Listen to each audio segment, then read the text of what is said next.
Hello, Changemakers. Tom McGrath here. Just wanted to take a moment of your time before we get on with today's fantastic show to give a big, resounding plug to the world's biggest digital employee experience event, which is, of course, Nexthink's Experience. Or should I say events, since there are two. There is one this month, starting this month, the 30th of September, in London at the Intercontinental. That's on the 30th of September and the 1st of October. And there is one for all of our friends in North America at the Omni Boston Hotel at the Seaport in Boston. And that's on the 14th and 15th of October. They're both two-day events. They both host appearances from many of the world's biggest brands and best digital workplaces. There are incredible networking and learning and training opportunities throughout the two locations. You'll even be joined by the likes of Gartner and in Boston, Neil deGrasse Tyson, and last but not least, the Deck Show itself. Tim and I, and many of our show colleagues will be at the events. We'll be doing a live presentation, a live show at London and at Boston. So do come and say hello if you're there, and we look forward to it very, very, very much. So thank you so much, and on with the show. Bye. Welcome, IT Changemakers, to the Deck Show with Tim Flower and Tom McGraw. Let's get into it. Hello, Changemakers. Welcome back to the Deck Show within a show.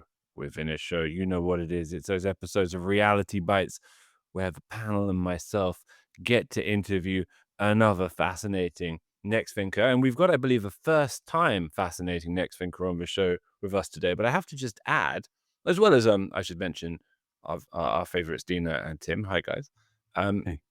But I should just add that one of the joys of Reality Bites is not only that we get to welcome so many fascinating Next Thinkers and that there are so many to talk to, but that we work for an organization that is so relentlessly creative and innovative, and it gives us so much to talk to them about. And today is absolutely no exception. It is the opposite of an exception. It is a case in point, which is because we are announcing an amazing, fascinating new Nexthink product today. It's called AI Drive. Might not be today, this week. Matt will tell us. And Matt Rose is the product marketing manager here at Nexthink and is leading the charge around AI Drive. So let's welcome him to the show first of all. Welcome along, Matt. Tom, thanks very much. Great to be here. And how wrong am I about the dates? What is the official date? Remind us. Yeah, of course. So we've actually got customers utilizing AI Drive right now. On September 15th will be the big announcement. And then a couple weeks after that, everybody will be able to jump in, give it a try, and start making some great progress with their AI strategy. What wonderful timing, ladies and gentlemen. But look, welcome, Matt. And first of all, let's tell us a little bit about yourself to begin with, sir. Yeah, of course. So Matt Rose, based out of Boston, been with Nexthink for closing in on 3 years now.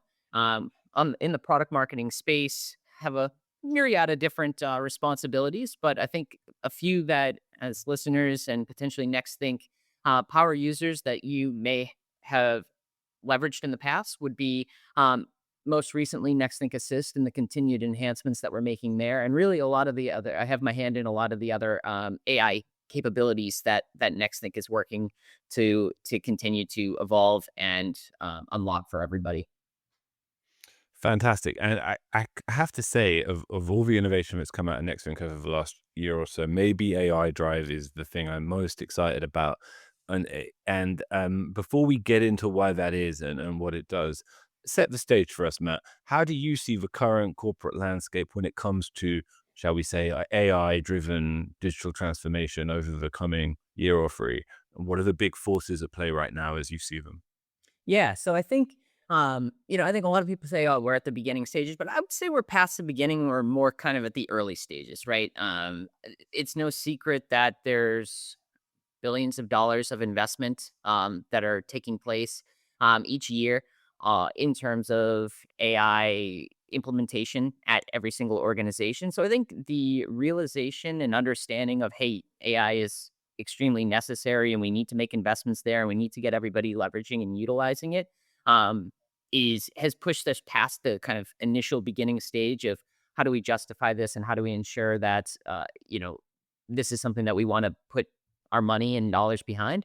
And now we're into kind of the early stages, right? How are we actually kind of putting processes in place to getting AI up and running and running efficiently for every single employee throughout the organization? So I would say we're still kind of early days, but it's moving quickly. To avoid the cliche of, everything's moving faster than ever before, but it really is. I mean, I think there's so much adoption that's continuing to happen. And now that there's some check boxes that have been kind of put in place with many different organizations, we're making some great progress, right?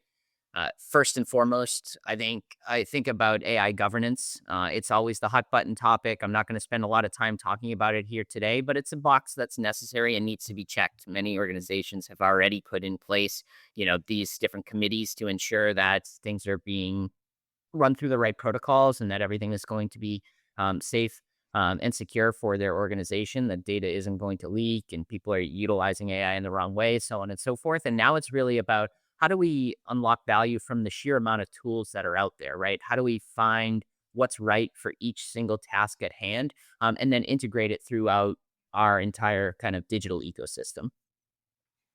And when you think about the distinction between winners and losers over the coming years, what do you think separates the two categories? To me, I think it's really about a balance of structure and flexibility, right? I don't think you can swing too far in either direction. I think is there a set of tools that employees can choose from that they can utilize for the tasks that they have at hand, right? Not pigeonholing people into you must utilize this thing every single time for this particular um, uh, way of working. Now, certainly, are there kind of going to be some mandates and parameters put around that? Yes. And there's going to be certain industries that have more rules and regulations than others. But the hope, I think, is that you don't have to stray too far in either direction. That there's going to be many, many, many AI tools that are deployed throughout every single organization. It's just finding which ones are right for which employee, and then how do we drive kind of adoption of them. I think about this like even just a few years ago. With what happened in the communication and collaboration space, right? Think about Zoom and how that took off. That Zoom wasn't anywhere, and then all of a sudden, everybody utilized it in their personal life, and then all of a sudden, it took off inside of every single organization as a great tool that needs to be invested in, and something that people feel comfortable with utilizing. They know how to use it. And they know how to get the value from it. And I think that can be kind of similar here in terms of you've got k- AI tools that people are utilizing in their personal life. How do we put the right structure and parameters around them so that people feel comfortable in utilizing AI in the workplace as well, and making sure that they're able to get the value out of that they need in order to get their job done faster than ever before. Hey, Matt, welcome on the show. It's always good to see you. Great to be here. Great to see you too, Tim. So let's get into some details. I think it's pretty apparent that I talk to a ton of people around the world, our customers, prospective customers, everybody that I talk to about AI is still trying to get a handle on it, right? You talked about the need for some governance and some controls, but I think in my experience, they've had a tough time articulating what the problem really is, right? They'll talk about risk, they'll talk about security. They're not quite sure what a solution looks like. Tell us what exactly is AI Drive. I look at it as AI for AI, but what problem does it solve, and what's the vision and the value prop? Yeah. So I think I'll start with the latter and kind of vision. I think what we see as an organization and I feel really strongly about is almost like flipping the script. I think there's the whole notion out in the market of, how do we ensure that we are making our business the most cost effective or doing more with less and things along those lines by leveraging artificial intelligence. But I think really what we are finding and what we are trying to kind of push and showcase is that you can make your workforce so much more productive by having them leverage artificial intelligence. And that's really how you're going to be able to get ahead of the competition, how you're going to ensure you're not going to be left behind in the industry that you work. So how do we make sure that, AI is being um, pushed to the forefront and that we flip the script to really working towards productivity? I think what we know, right, is that today over 75% of people are actually already utilizing artificial intelligence, but it's highly distributed across many different tools. It's potentially the things that they're bringing into it's bring your own AI.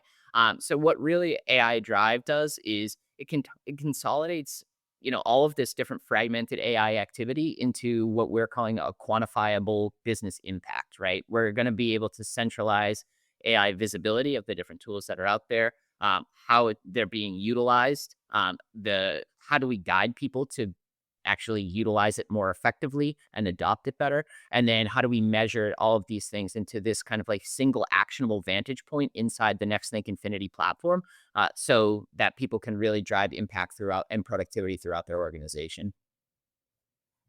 I think that's an important part to highlight, which is that uh, AI can bring tremendous benefits, but it's not an easy button. And you can't just roll out an AI solution to your employees and say, here, go use this, and automatically they're going to be more productive.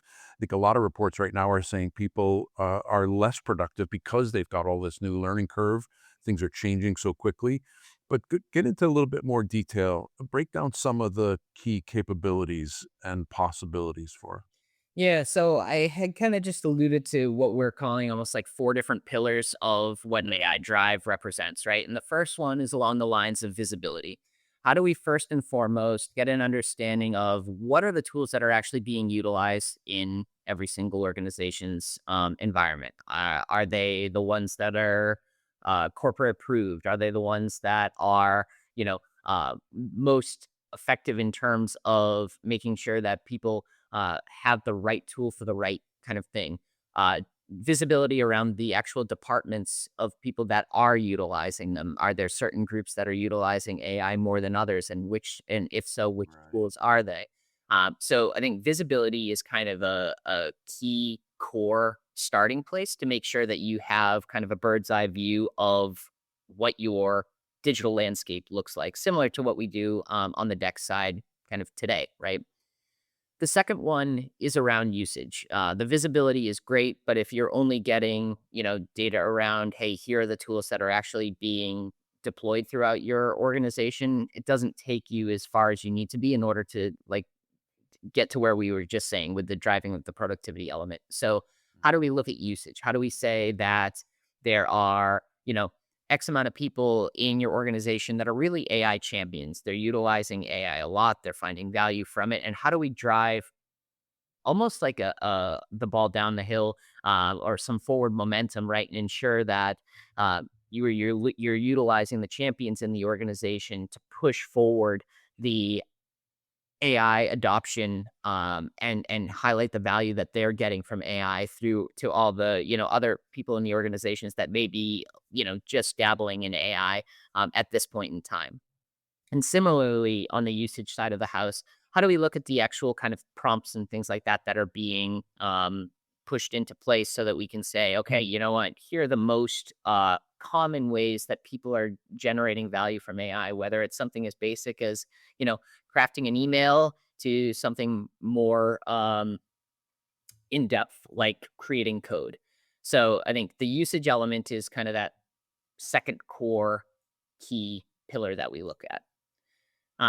Following that, I think guidance is number three. How do we ensure that we're creating action points to drive additional pieces of adoption throughout? Looking at not only just hard metrics, but also getting insight into employee sentiment, right?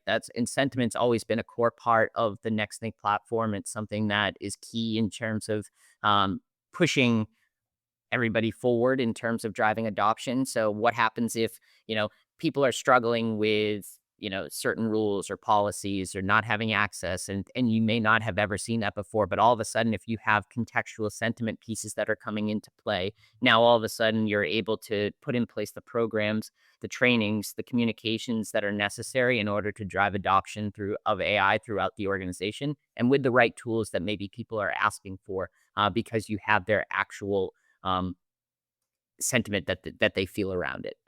And then finally is the measurement kind of piece, right? What are the key metrics that organizations can leverage to be able to provide a roll up to the executive leadership team, and make sure that they're saying, hey, here's the amount of active users and the trend of active usage for AI and the different tools across our organization. We're making great progress here. We're seeing an uptick in the actual amount of engaged time with artificial intelligence across each user. And now all of a sudden we can find out, what is the value or the time saved by utilizing AI, and gain context by really benchmarking that against other organizations, which I think is a key piece, because without that kind of benchmarking and context, you're just measuring against yourself. And with something so new in the industry, there's really no kind of internal comparison that you can have. So those are kind of Yeah, the key pieces. there's a lot there. I think that it highlights, and we talked about it a little bit, the vision that Nexthink has, our ability to execute, being developed on a foundation of an AI platform. It allows us to move quickly in doing these things. What's being used, who's using it, how is it being used, where is it successful versus where is it struggling? How do we share those best practices with the rest of our enterprise and help people come up to speed? I think are all things that in our vision and our ability to execute that others aren't able to do. Using AI inside the platform to help manage AI outside the platform is something that no one else has. And I think lots of people share our excitement on this AI drive coming out to help really manage this transformational change in IT to a different level.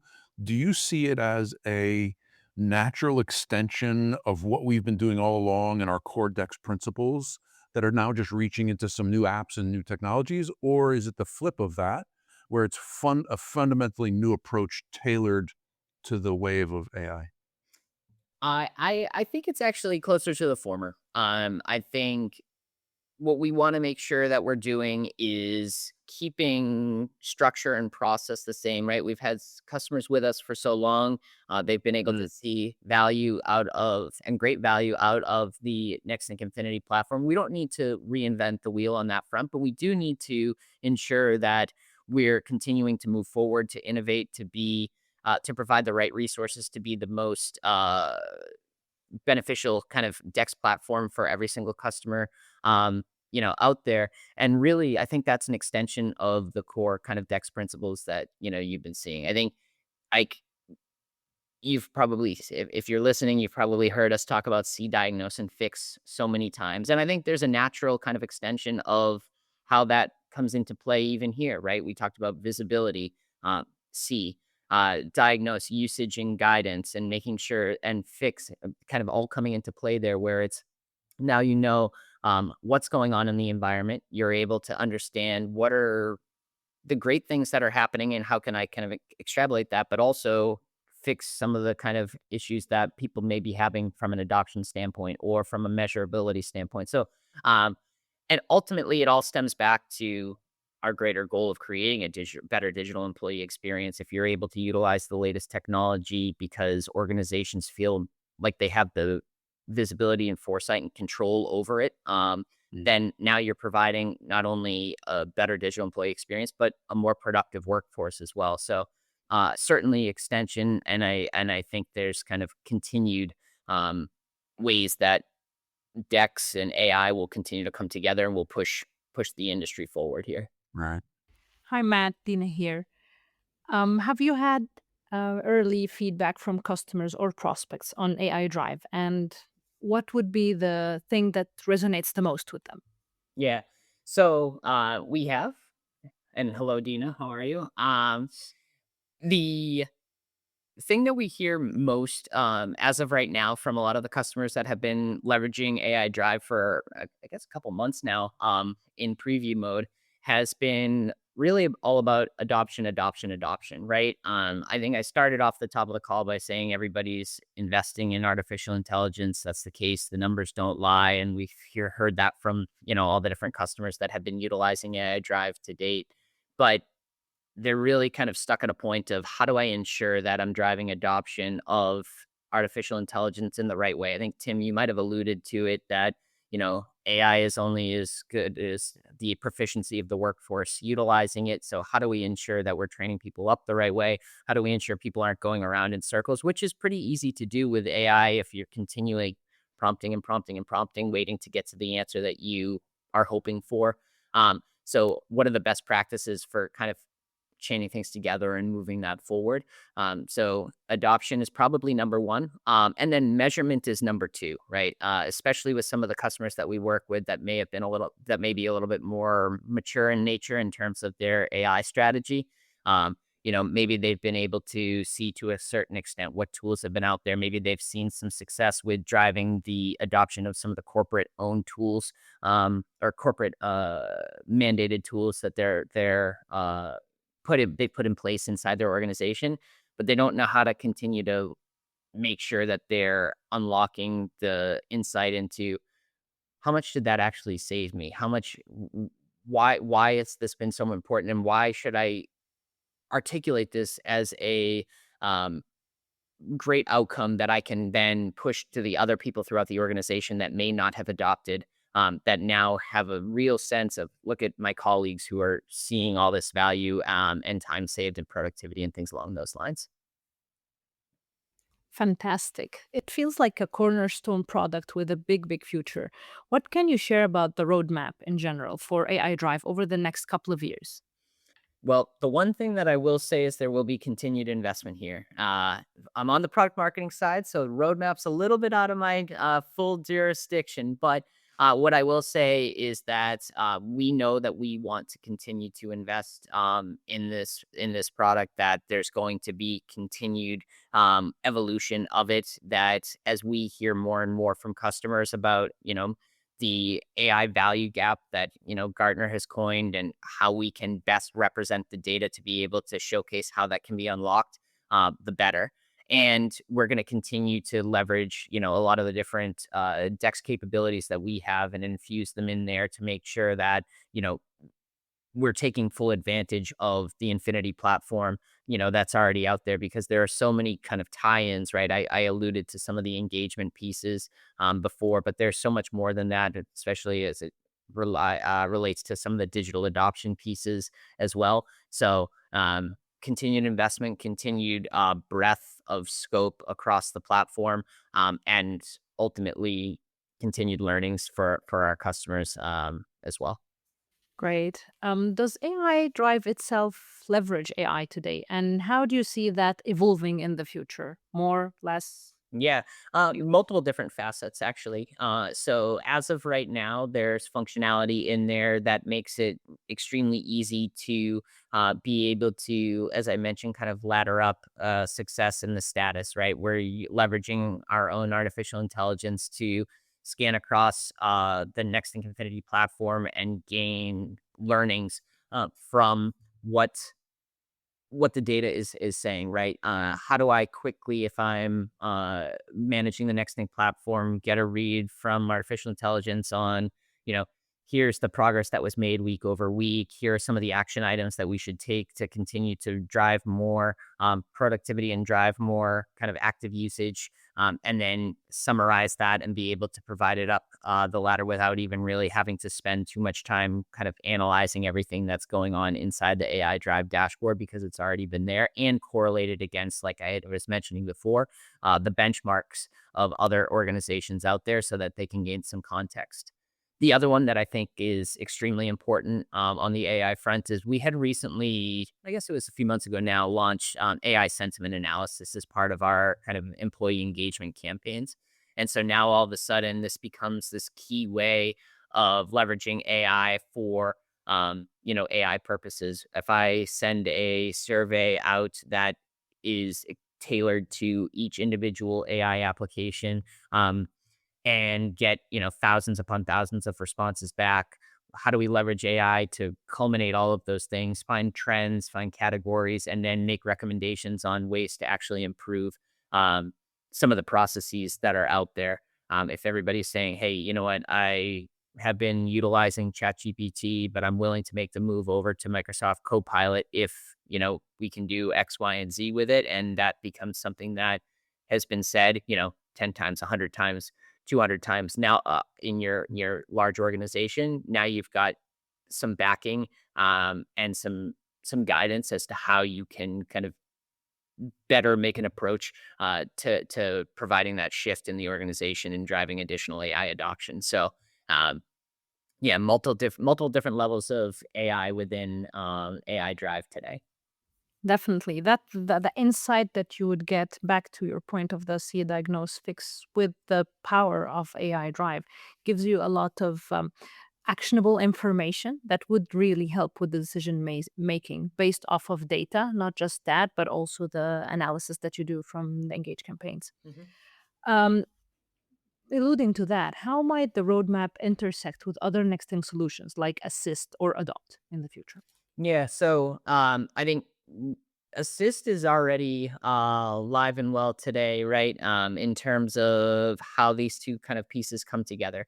If I'm utilizing the Nexthink platform and I have a question about the artificial intelligence tools that are deployed throughout my organization, I'm going to be able to ask Assist, and it's going to be able to provide answers for me based on the data that we're already collecting. It's part of the big benefit of AI Drive being embedded inside of the Infinity platform and coming standard kind of out of the box, is now all of a sudden all of the different additional pieces of data that are nicely collected, that are nicely displayed and easy to read, are already kind of being surfaced, and Assist is reading into all those things, and you're going to be able to effectively ask additional questions on top of what's already displayed on screen to get additional insight. So Assist is out there, and the Assist also has engagement campaign creation capabilities as well, which is nice. So while we're coming with pre-configured AI engage campaigns for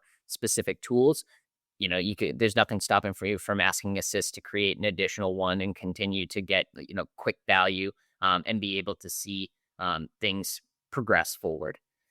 On the Adopt side of the house, this is another one that I'll just lightly touch on now, but I think the correlation is certainly there, right? We talked about guidance as that third pillar, and there are many, many different things that you can do with AI Drive out of the box from a guidance perspective, but the layering addition of Adopt on there takes that one step further, right? Think about custom guides that you could put in top of AI tools through Nexthink Adopt and be able to effectively have, these in real time, contextually relevant, guided ways to not only, push people to the right tools, but also have them utilize those tools most effectively because we have, the guides set up for every single employee to be able to do so. So, and customize for that particular tool to make sure that the user experience is the most intuitive possible. So,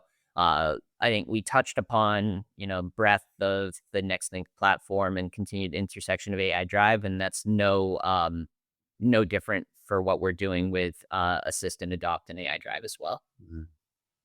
So Matt, I think many others are like me with the art of the possible spinning through their head, the breadth of our platform and where this might apply itself. Let's let's hone in on, for our listeners, who in an organization should be paying the closest attention to AI Drive right now. So a role or some specific priorities, where does it serve itself best? And what are the risks if this kind of arena is ignored, and what's the best way to learn more, especially how much does it cost? All right. Well, you know what? Let's start in reverse because it's the question that everybody always asks. How much does it Mhm. cost? And we shouldn't have kept everybody waiting till the end. But AI Drive is available for free for everybody as part of the Nexthink Infinity platform. So if you are utilizing Nexthink Infinity today, in a few weeks' time, you'll see AI Drive roll out to your particular instance, which is great because I think it's a key, as I think we said, cornerstone of driving digital employee experience forward is the visibility, adoption, and value that's garnered from artificial intelligence. So having AI drive available to everybody will go a long way. And there's no need to even have to further justify additional expense. In terms of, who should be paying closest attention to this, I think it's threefold, if you will. So one is it's no secret that end user computing teams are the teams that are utilizing Nexthink Infinity the most as of right now, right? And don't anticipate that on changing, but I think there is a major tie-in between what AI Drive can do and the value that end user computing teams can see. Um, and it can be as simple as, hey, you've just been responsible for deploying a whole bunch of AI tools across the organization. Aren't you curious about how they're being adopted? What the actual kind of number of people are you in terms of utilizing them? How much are they utilizing them? And then ultimately, are there things that we may need to roll back? Right? Like, are there particular tools? I think tools that can be, positioned as, hey, this was a pilot, but the pilot, didn't surface the value that we were looking for. So let's try something else. That's the thing with AI. There's so many tools out there that it's going to be a trial error run for a lot of organizations in terms of what are the most effective ones for their organization. So how do you reallocate and repurpose a lot of the different kind of budgetary components that may be invested one place and repurpose them in another in order to ensure you're finding overall efficiency. And I think a lot of that kind of falls back into the hands of end user computing teams having full kind of knowledge and scale over what their environment entails. The other two, I think in some organizations, AI centers of excellence, right? Those are the people who are putting in place, here's what the rules and of or the laws of the land are in terms of the AI tools that we'd like to use. So having them have the visibility and understanding of, what are people actually utilizing the tools that we're recommending? Are they utilizing them effectively? And how can we drive continued adoption of them because they're the ones that are kind of wanting to put them in place is key for them to continue to provide learnings back to the organization. And then finally, it's all the way up the ladder, right? It's no secret that every single organization has AI top of mind on their kind of strategy planning sessions each and every single quarter and year. So how do we ensure that C-suite has visibility over these kind of key components as well, and really be able to provide that information all the way up to be able to say, yep, here's the impact that it's making, and here's how we're driving our organization forward, because we don't want to be left behind by not utilizing AI to its fullest potential. Phenomenal. And I have to say, like, before we leave AI drive behind and take our leave, I really loved what you said, Tim, about using AI inside the platform to help manage AI outside the platform. It's such a cool way to put it. Really succinctly articulates not just AI drive, but I think the total Nexthink strategy around AI adoption and transformation. Very, very cool breakdown as well, Matt. Really, really appreciate it. And look, before you go, sometimes we have our guests on Reality Bytes, and I dust off this question, usually because I'm genuinely curious about it in the individual case, and there's somebody who works with you. I'm genuinely curious to know your answer, Matt. What do you most like about being a next thinker? What's top of your list? Yeah, twofold. One, of course, is working with both prospective and current clients on a regular basis, understanding, what they've got going on in their environment, the challenges they're facing, and how can we continue to help and propel them forward is one. And then two is really along the lines of uh, making impact, right? And understanding of, hey, here's the things that we're hearing from our customers, and how do we ensure that we're taking that back to product and engineering teams and say, what, these are the things that we need to develop. And I feel, I guess, in the role that I currently have, that I have an opportunity to be voice of the customer in terms of being able to relay that back and ensure that we're building the things that are going to be the most impactful for every single one of our customers, like I said, to propel their organization forward and get the most out of digital employee experience platform like Nexthink. Well said, Matt. And thank you so much for that breakdown. Of course, interested listeners can learn more about AI Drive by looking in the show notes. We'll have links to all kinds of resources and places you can get a bit more information, insight, and even perhaps make contact with somebody to discuss it in your account. Thank you, Matt, for joining us and for telling us about this amazing new product, man. Really appreciate it. To make sure that you never miss an episode, subscribe to the show in Apple Podcasts, Spotify, or your favorite podcast player. And if you're listening on Apple Podcasts, make sure to leave a rating of the show. Just tap the number of stars you think the podcast deserves. If you'd like to learn more about how Nexthink can help you improve your digital employee experience, head over to nexthink.com. Thank you so much for listening. Until next time.